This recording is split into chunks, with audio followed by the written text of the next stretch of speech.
any chance you come back and do an Iron Man or Avenger movie? You know what's so funny? Welcome to Watch Mojo, and today we're counting down our picks for the top 10 times Marvel Hollywood actors shaded Marvel. Well, sew your pretty mouth shut. Oh, I wouldn't do that if I were you. For this list, we'll be looking at the most candid or brutal comments Hollywood actors made about the studios or movies that focused on this comic universe. We'll be including statements said about projects in and out of the MCU. If you could make a film franchise based on any Marvel character, who would you choose? Let us know in the comments down below. Number 10, Hugo Weaving. Captain America! How exciting! I am a great fan of your films.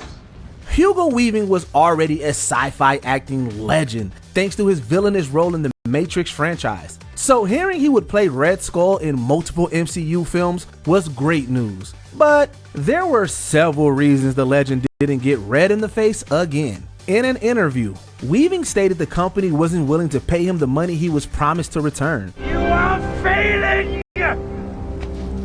We are close to an offensive that will shake the planet. Outside of calling the studio impossible to talk salary with, the actor also shied away from the role for professional reasons. Although Weaving was happy with his first performance, he said it was not something he'd want to do again. His issues with salary and desire for something new paved the way for Ross Marquand to take over as Red Skull. We all think that at first.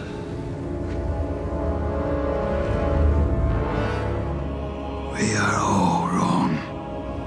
Number 9, Ben Affleck. They say your whole life flashes before your eyes when you die. And it's true. Before Affleck put on the bat suit, he tried to make a splash at Marvel by playing Matt Murdock. Unfortunately, the movie was blasted by many for its overly gritty tone, ridiculous characters, and baffling scenes. So does every guy have to go through all this just to find out your name? Try asking for my number. But Affleck might actually dislike the movie more than the fans. In a 2014 interview, the actor called Daredevil the only movie I actually regret. The only positive part about the role he mentioned was that it pushed him to play the Dark Knight. He's far from the only performer in the movie that wasn't happy with their Marvel role. Affleck's co-star Jennifer Garner called her Daredevil spinoff Elektra awful. Additionally, she wished she'd been in the universe when MCU leader Kevin Feige could have approved the script. Enough! It ends now! Number 8, Edward Norton. Para por favor. Eu raiva muito ruim. After playing Bruce Banner in 2008's The Incredible Hulk, Edward Norton was in a prime position to make lots of MCU appearances. However, these hopes were smashed by a press release. Marvel announced the actor wouldn't return because the studio had a need for an actor who embodies the creativity and collaborative spirit of our other talented cast members. This strong statement initially prompted Norton to call the studio low, unprofessional, and very dishonest. I should leave early as I can. Really? You can't stay at all? I want to, but it's just not safe for me to be here. A 2019 interview seemed to suggest that the heated relationship had cooled down. While Norton clarified that disagreements about cash and time may have led to his exit, he had nothing bad to say about the studio. He was also delighted his friend Mark Ruffalo stepped into the big Gamma shoes. That fight was so many years ago, I'm a completely different person now. Literally. Number 7, Ryan Reynolds. Wait, is that you? Stryker finally figured out how to shut you up. Fans were thrilled when they heard the Merc with the mouth would appear in X-Men Origins Wolverine. Instead of breaking the fourth wall, Deadpool broke everyone's hearts with a confusing and partially silent portrayal. Ryan Reynolds definitely agreed with the criticism of that version of the Merc. Oh, I wouldn't do that if I were you. The actor revealed that his role as Deadpool was frustrating because the studio never wrote specific dialogue or motivations for his character. Ultimately, Reynolds mainly appeared because he could have completely lost out on the chance to play the character. Although he tried to salvage the script by making up his own lines, his efforts weren't enough to save the character. Scorn fans were happy when Reynolds figuratively and literally erased the old Deadpool in his new franchise. Hey, it's me. Don't scratch. cleaning up the timelines. Number 6. Idris Elba. What is it? Treason, my lord. Whose?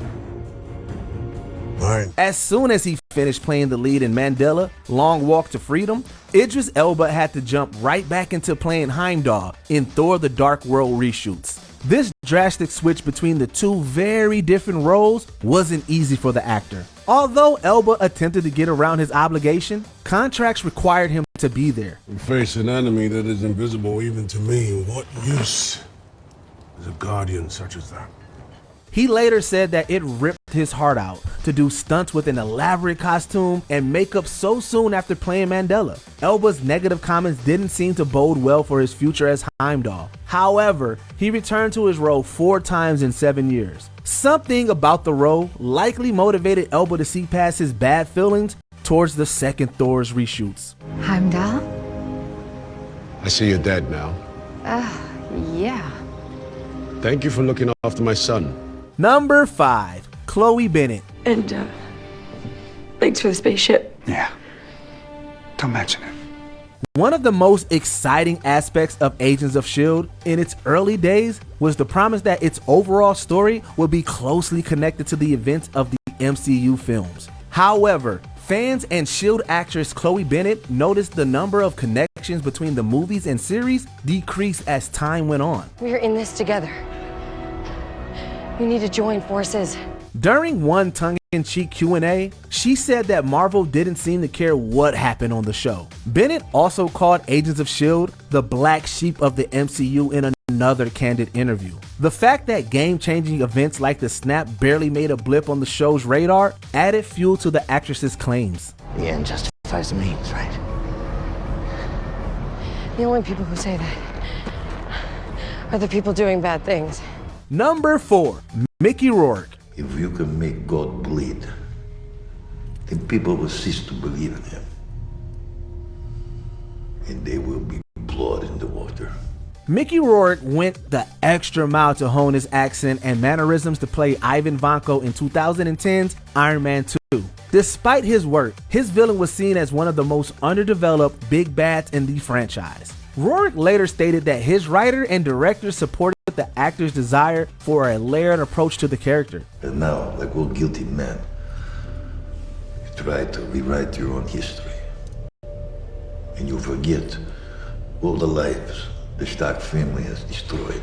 But the star blamed the studio for the terrible result. According to Rourke, Marvel wanted Vanko to be one-dimensional and remove scenes that would have fleshed out his character more. He also said, if they want to make mindless comic book movies, then I don't want to be a part of that. Rourke's statements seem to hint that he wouldn't take another crack at Whiplash anytime soon. Hey man, don't get too attached to things. Learn to let go.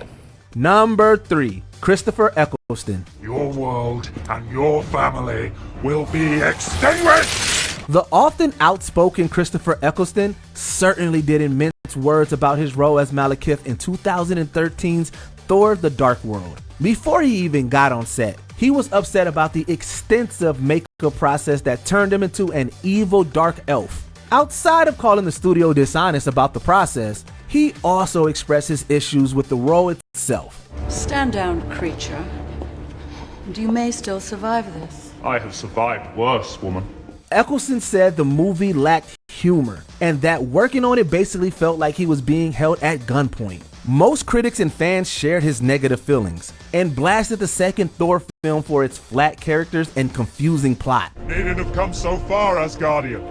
Death would have come to you soon enough. Despite the bad reception and rough experience, Eccleston entertained the idea of coming back if Thor Ragnarok's writers handed him a script. Number 2. Sally Field. I'm leaving. To be naked here.